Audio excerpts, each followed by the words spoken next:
सैयदना हज़रत इब्राहीम अलैहिस्सलाम। दोस्तों, वीडियो में आगे बढ़ने से पहले तमाम नए आने वाले दोस्तों से दरख्वास्त है कि अगर आपने अभी तक हमारा चैनल सब्सक्राइब नहीं किया तो प्लीज़ चैनल को सब्सक्राइब करके साथ ही बेल नोटिफिकेशन को ऑल पर सेलेक्ट कीजिए।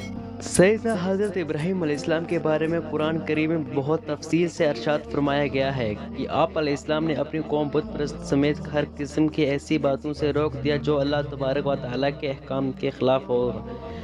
हज़रत इब्राहीम अलैहिस्सलाम के दौर में इनके मुल्क शाम में नमरूद की बादशाहत थी। वो चाहता था कि लोग इसी खुदा को समझे और इसकी पूजा करें। इसके ज़माने में लोग पहले ही बुत परस्ती में मुब्तला थे, लिहाजा इन्होंने नमरूद को खुदा मानने में कोई ख़ास एतराज़ नहीं किया। हज़रत इब्राहीम अलैहिस्सलाम ने नमरूद की सख्त मुखालफत की।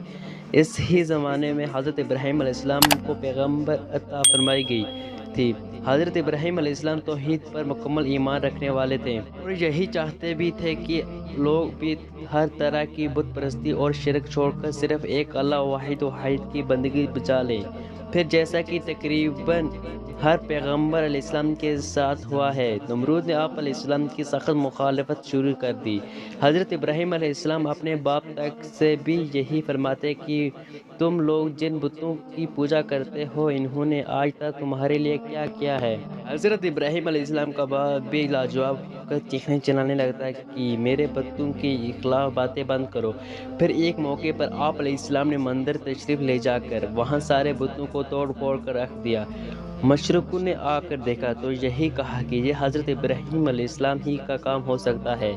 हज़रत इब्राहीम अलैहिस्सलाम को तलब किया गया तो आप अलैहिस्सलाम ने फरमाया, ये जहालत की इंतहा नहीं है कि जिस हकीकी खालिक व मालिक ने तुम सबको पैदा फरमाया है, तुम लोग इस अल्लाह ही को छोड़कर ऐसे बुतों की पूजा कर रहे हो जो खुद अपनी हिफाजत नहीं कर सकते। आप अलैहिस्सलाम के इन अरशदात का इन मुशरिकों के पास भला क्या जवाब था। इसलिए नमरूद ने फैसला किया कि आप अलैहिस्सलाम को आग में फेंका दिया जाए और फिर जैसे ही आप अलैहिस्सलाम को खौफनाक और भड़कती हुई आग में डाला गया, अल्लाह तबारक व तआला ने फ़ौरन ही आग को हुक्म दिया कि ठंडी हो जाए और हज़रत इब्राहीम अलैहिस्सलाम को कोई नुकसान न पहुँचाना।